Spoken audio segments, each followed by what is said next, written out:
This is AM Joy, November 5th, 2017. His AG for failing to prosecute his political opponents. Tweeting this week, everybody's asking why the Justice Department and FBI isn't looking into all the dishonesty going on with crooked Hillary and the Dems. But if Trump were to fire Sessions, who was recused from the FBI's Russia probe, wouldn't that clear the way for a new AG who could potentially fire the man in charge of the investigation? Joining me now to untangle it all is Democratic Congressman Ted Lieu, who sits on the House Judiciary Committee. And Congressman, good morning to you. You have accused Jeff Sessions flat out of perjury and said he should absolutely resign. Would you stand by that call for him to resign, even if it cleared the way for Donald Trump to fire Bob Mueller by appointing a new non-recused AG? I would, and that's because the rule of law is a bipartisan issue. Whether you're a Democrat or Republican, you want the White House to follow the rule of law, and that means you can't have your top law enforcement official have violated felonies and still be in his position. And it's not as if Jeff Sessions was caught jaywalking. He was caught lying to Congress under oath in order to get confirmed. That undercuts his credibility and makes it so that the American people in Congress can no longer trust him. He needs to resign. A source close to Jeff Sessions has told the media that the March 31 comments by this Papadopoulos person that they're calling it did not leave an impression.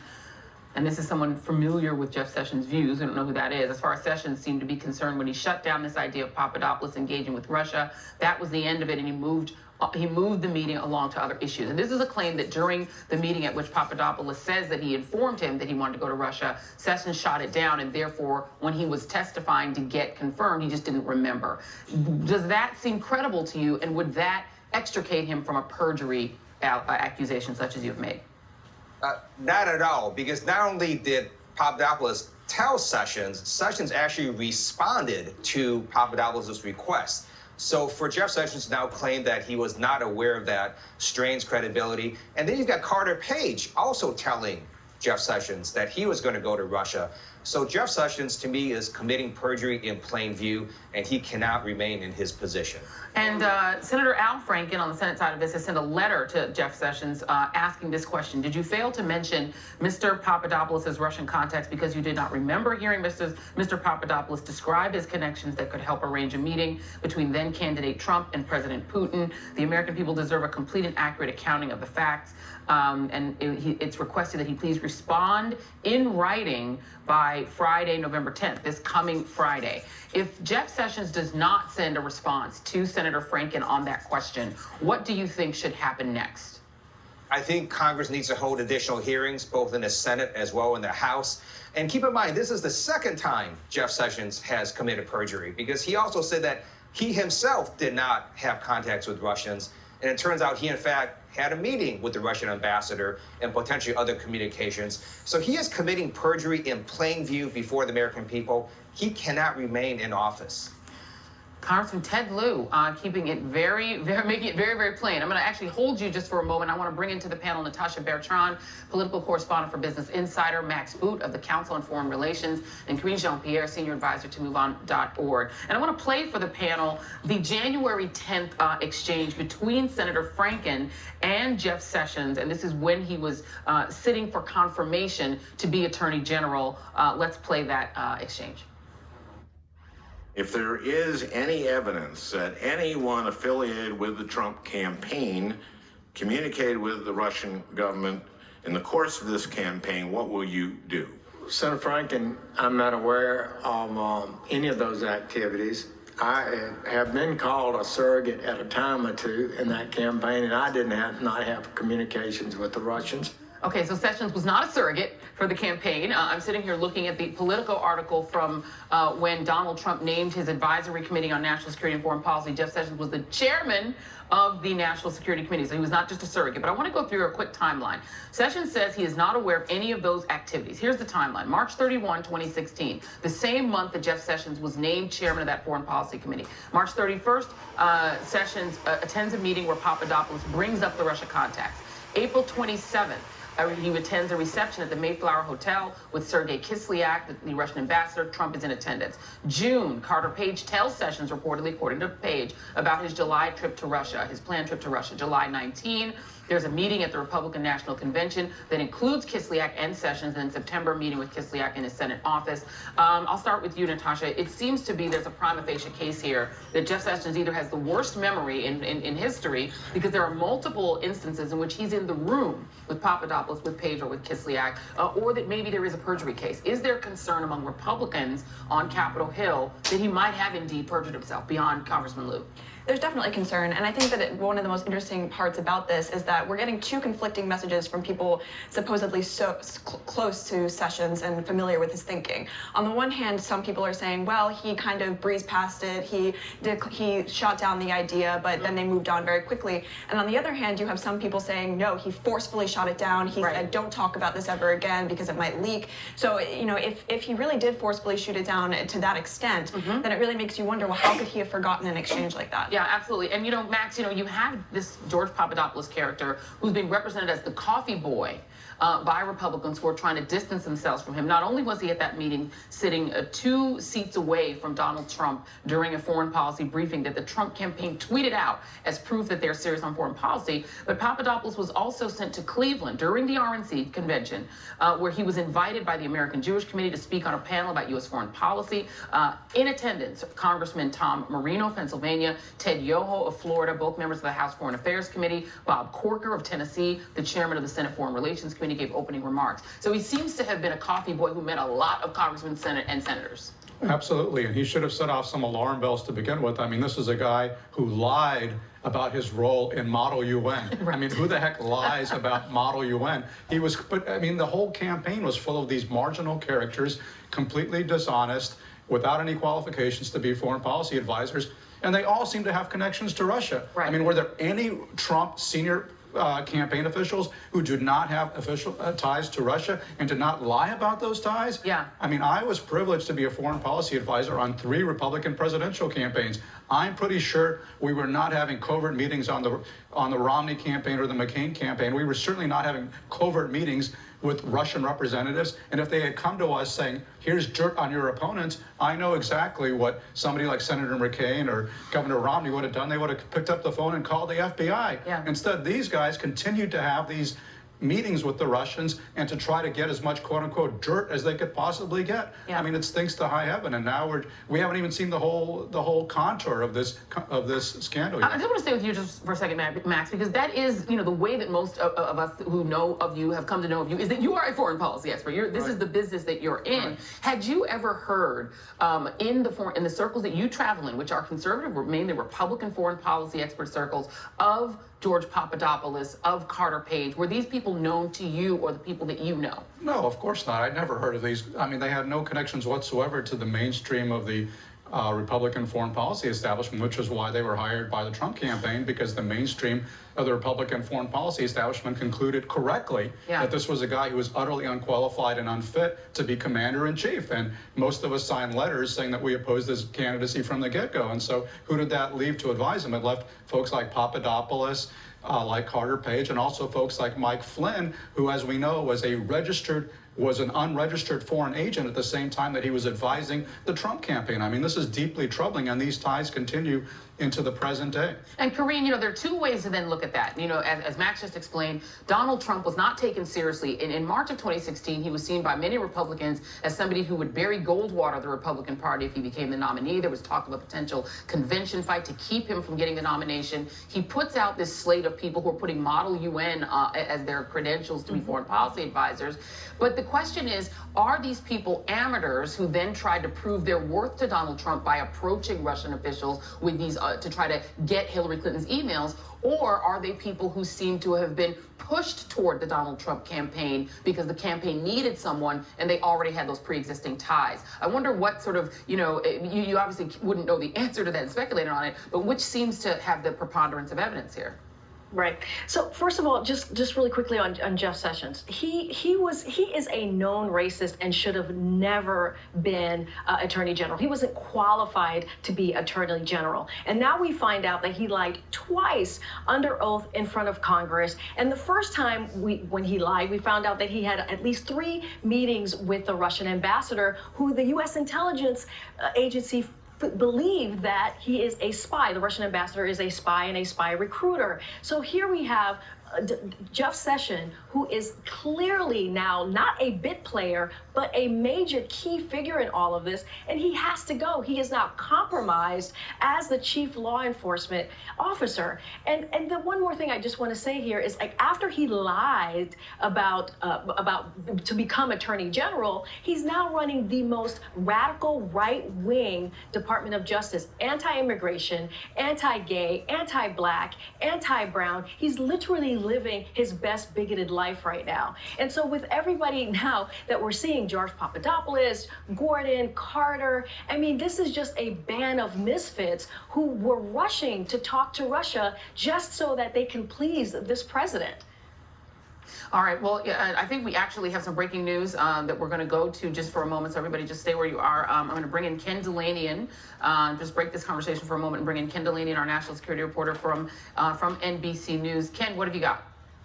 Good morning, Joy. Well, I have some exclusive new reporting from my colleagues Carol Lee and Julia Ainsley. NBC News has learned that Special Counsel Robert Mueller has enough evidence to bring charges in his investigation of former National Security Advisor Michael Flynn and his son. And we're reporting that the special counsel is looking into Mike Flynn's activities on behalf of the government of Turkey and examining the question of whether he took official action while he was National Security Advisor to facilitate the extradition of an opponent to the Turkish president, a cleric named Fethullah Gulen, who lives in the United States. Joy. All right, Ken Delanian, thank you very much for that breaking news. So exclusive reporting here from NBC News that the special counsel has announced that he now has enough evidence to indict not just Michael Flynn, but Michael Flynn Jr., his son, who briefly worked at the White House. Congressman Ted Lieu, I want to get your reaction to that first. It does not surprise me. Keep in mind that Michael Flynn was always a shady character within the campaign. And there are very clear laws that you can't lobby for a foreign power without first registering. That's a very simple federal law that he did not comply with. There may be other charges as well, so it's not surprising. But this also tells me that Special Counsel Mueller is doing his job. He's looking at the evidence. And I think it's very hard now for Donald Trump to try to remove Special Counsel Mueller because no one out there is defending Michael Flynn, Paul Manafort, Mr. Gates, or George Papadopoulos. And I think this is a good sign that we have democracy working in America. Natasha, this would be an unprecedented move here, the indictment of the former National Security Advisor of the United States. What do you suspect is going through the minds of Republicans on Capitol Hill or in the White House right now? Well, I mean, it's not completely unexpected. Michael Flynn was always just as vulnerable, if not more, than, say, Paul Manafort. These were the 2 biggest players that Mueller clearly has his eyes on. Michael Flynn, his foreign lobbying that he only recently just disclosed about his ties to the Turkish government, that always made him an extremely high target on Mueller's list. And back in March, Flynn's attorney actually went to the Congressional Intelligence Committees, put out a statement to the FBI essentially saying Flynn has a story to tell, and he's eager to tell it, but he's only going to tell it in exchange for immunity. So clearly that has not happened. Clearly the intelligence communities, clearly Mueller has not given him immunity, and now he's going to be facing the consequences. And Max, the January 27 infamous meeting between Jim Comey before he was fired and Donald Trump, at that meeting in which Jeff Sessions was ushered out of the room, the subject of the meeting was Donald Trump asking him to go easy on Michael Flynn. How worried should the White House be that Michael Flynn now and his son could face indictment? I think that Donald Trump has a lot of reason to be worried, and I think that means the rest of us have reason to be worried, because I think the odds are going up that President Trump is going to try to fire Special Counsel Mueller, because, I mean, Mueller and his team are like the new untouchables. They are building this case, and they're getting closer and closer to the Oval Office with every indictment, with every plea deal. Donald Trump knows that his record will not stand up to the kind of scrutiny that Bob Mueller was subjected to. And so he knows that it's going to be bad for him if he tries to fire Mueller, but it could be worse for him if he doesn't fire Mueller, that Mueller accumulates all the evidence to start going after not just Manafort and Flynn, but after Jared Kushner, after Donald Trump Jr., When it gets that into the family, that's when Trump is going to have to act, and that's why it's imperative right now. Republicans on Capitol Hill have to make it clear they will not allow Trump to fire Mueller, that if he actually succeeds in firing Mueller, that is an impeachable offense. Yeah. They need to get that message out there right now because they need to deter him from getting rid of Mueller in the way they deterred him this summer from getting rid of Attorney General Sessions. And Karine Jean-Pierre, you've worked in a White House. I mean, part of it is also incumbent on people who advise the president inside the West Wing. We haven't seen any evidence that Donald Trump is getting any contrary advice to what Steve Bannon and others want him to do, namely firing Jeff Sessions as a way to fire Bob Mueller, or defunding or getting Republicans to defund the Mueller investigation. I just want to put up, while I let you respond to that, the order of succession, the chain of command at the DOJ. If Jeff Sessions, who is the Attorney General, were to be fired, you'd then go to Rod Rosenstein. This was the former job that Sally Yates held as the Deputy Attorney General. Rod Rosenstein has indicated he will not fire Bob Mueller unless it is for cause. After that, you get to Rachel Brand, who is the Associate Attorney General. Then you have Dana Bente, who resigned or announced that he would resign on October 27th. He is actually still the U.S. Attorney for the Eastern District of Virginia, the former acting Attorney General, but has indicated he will resign, so indicates he probably wouldn't fire Bob Mueller either. What do you suspect the advice is going around the West Wing, or what would it normally be? Let's actually go on Earth One for a minute. If this were a normal White House, what would the West Wing advisors be telling the President of the United States right now? Well, if it was a normal White House, we certainly would not have fired FBI Director James Comey in the first place to have triggered the special counsel, Rob Mueller, to be put into place in this independent investigation on Russia. So, I mean, it goes so far from how abnormal all of this has been. But, Joy, the thing about this is that Donald Trump has made it very clear to the American people that he thinks this Russia investigation is a hoax. And I think we need to believe him. The American public needs to believe him. And I think it's incumbent on Congress to protect Mueller, to protect Mueller's budget, and make sure that the firing of Mueller doesn't happen. And there's another thing, too, that we haven't talked about that Donald Trump, as it's been reported, has been thinking about, is pardoning. He is seriously, as we all know from now, is thinking about pardoning maybe Michael Flynn, maybe Jared Kushner if it gets to that point. And so we are potentially going to be headed into a constitutional crisis because this president is feeling the walls are closing in, and this is what we've seen from him already with obstruction of justice. Now, we're going to keep this panel just for 1 second. I want everybody to hold on just for a second. I want to go back to Ken Delaney for just one moment. Ken, you have some additional context to the news that you just broke earlier, and tell us what that is. Yeah, Joy, I just want to make sure everyone understands, because this is an investigation into collusion with Russia. But there's also an element here about Mike Flynn and Turkey. If you recall, the former CIA director, James Woolsey, told the story first to the Wall Street Journal, then he confirmed it to MSNBC, that he was in a meeting, but this is before the election now, where he believed Mike Flynn was speaking to Turkish officials about removing this cleric, Fethullah Gulen, something that he thought looked very close to kidnapping, and he was uncomfortable with it. He reported it through an intermediary to then Vice President Joe Biden, and it was reported to the FBI. And we're also saying in our story that the FBI is looking into that element of it, and we are also reporting that the FBI and Special Counsel Mueller are examining whether Mike Flynn took any action after he took office as National Security Advisor to try to orchestrate the removal of this cleric. Now, don't forget, Mike Flynn was paid more than $500,000 to do some lobbying on behalf of the government of Turkey. This was a huge goal of the government of Turkey, was to get this cleric who lives in the Pocono Mountains back to Turkey because Turkey believes he was involved in an attempted coup there. Now, that is disputed, and the Justice Department so far has not been willing to extradite this man. But that is sort of what, in part, this investigation is about, we are learning, Joy. And it's important, Ken, just to say with you just for a moment, and also within this story that Ken just broke on our air, that the special counsel believes there's enough evidence to potentially indict not just Mike Flynn, but also his son. Ken, there's also some reporting that you guys have in this story that Flynn's son, Michael G. Flynn, who worked closely with his father, accompanied him during the campaign, briefly worked on the presidential transition, could be indicted either separately or at the same time as his father, and that there's a potential that Flynn, the elder Flynn, could potentially cut a deal in order to get an easier deal for his son. Talk a little bit about that, if you could. Yeah, no, that's absolutely right. And, NBC News has long reported that Michael Flynn, the son, is under scrutiny, is under investigation by the special counsel. He was essentially his father's right-hand man, his father's chief of staff. He accompanied him on that paid trip in 2015 to Moscow, where Michael Flynn Sr. spoke at a Russian state news media dinner on behalf of RT. And so both men are under investigation. It is not entirely clear whether charges are contemplated against one or both. We're sort of we're keeping that intentionally vague because we believe that this is all in flux, and it's absolutely possible that Mike Flynn, feeling the pressure that his son may be charged, cuts a deal, and we see no charges either this week or in the coming days. Joy. Indeed. Ken Delaney, and thank you very much for that reporting. We really appreciate it. The breaking news again for those who are just tuning in, that the special counsel, Robert Mueller's office, has announced that it has enough evidence to bring charges in the investigation of Michael Flynn. I want to thank Ken Delaney and Congressman Ted Lieu, Natasha Bertrand, Max and Karine will be back later in the show. Thank you guys all very much. And up next, Donald Trump is on his third foreign policy trip. What could go wrong? Stay with us.